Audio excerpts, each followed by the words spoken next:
Now, you must start by deriving the equations of motion, and I will get to the point where you have the inertia and stiffness matrices, and then I will stop here, and instead of proceeding with the eigenvalue problem manually and finding the determinant, the characteristic equation, the roots of the characteristic equation, lambdas and omegas and eigenvectors, I will just plug these M and K matrices in MATLAB, and remember the command was VE equals EIG for eigenvalues, K, comma, M. And now this command will give me the eigenvectors and eigenvalues as the two eigenvalues, lambda 1 and lambda 2, and two eigenvectors. Lambda 1 and lambda 2 are exactly what we got in manual calculations, but P1 and P2 seem to be different.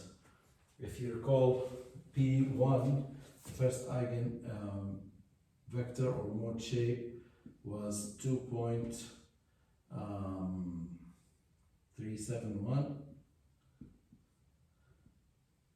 and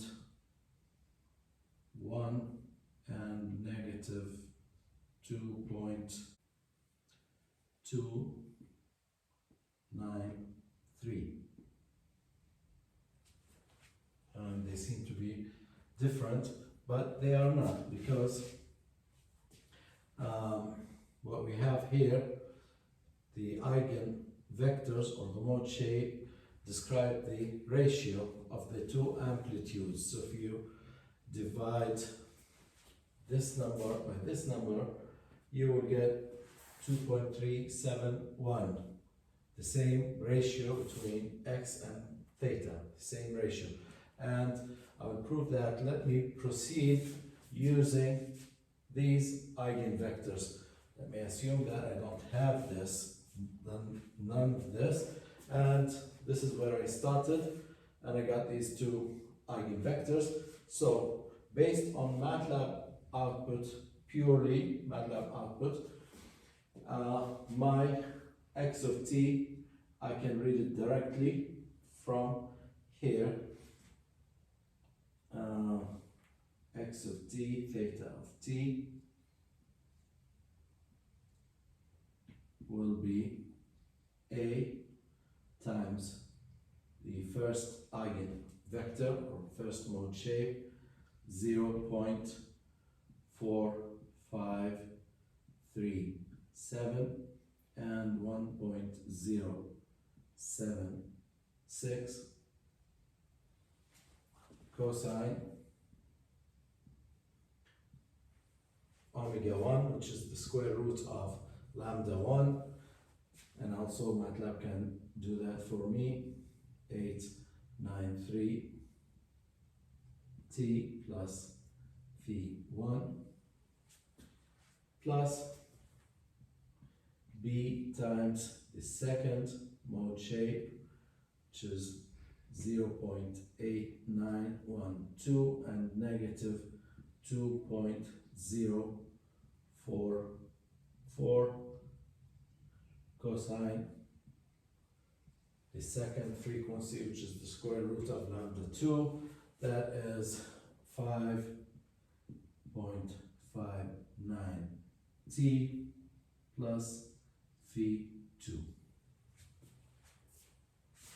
Now, to differentiate this A and B from the A and B, I did manual calculations, I'm going to call this A tilde and this is B tilde.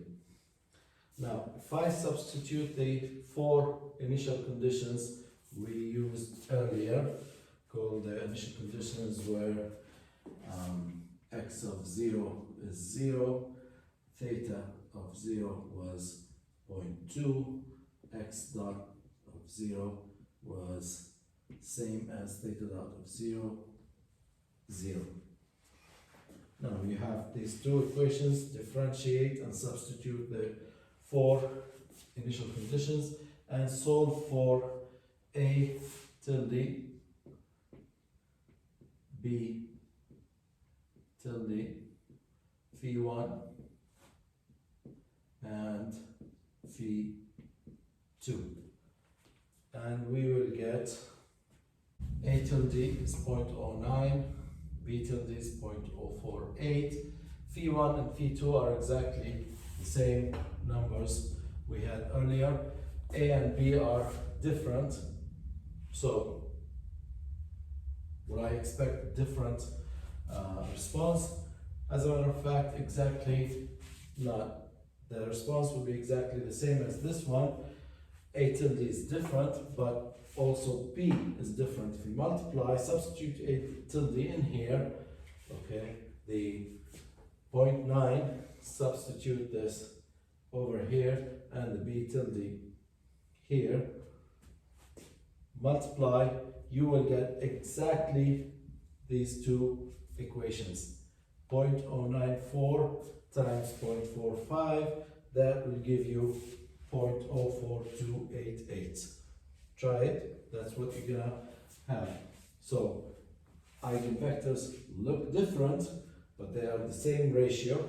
Whichever eigenvectors you use, whichever eigenvectors or whichever software you use, not all softwares give you the same form of the eigenvectors. Sometimes they're normalized so that the magnitude of the eigenvector is 1, first element squared plus the second element squared is 1, and sometimes they are normalized so that the first element is 1, sometimes they're normalized so that the last element is 1. It does not matter as long as the ratio is the same.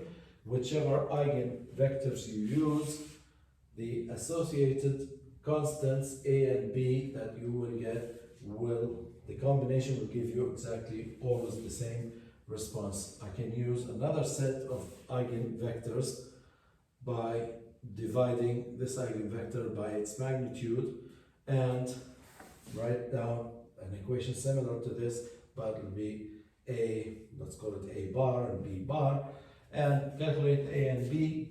I will get different A's and B's, but the multiplication will always end up with the same numbers as in here, the same natural response regardless of the form of the eigenvector you started with. So using MATLAB, I can cut short many steps, especially the steps where we need to calculate the eigenvalues on eigenvectors. It's just one simple line command, define the m and k, you get directly the eigenvalues and eigenvectors.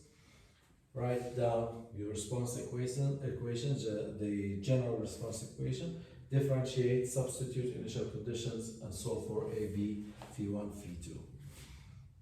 And that's the homogeneous response of this 2 degrees of freedom system to those initial conditions.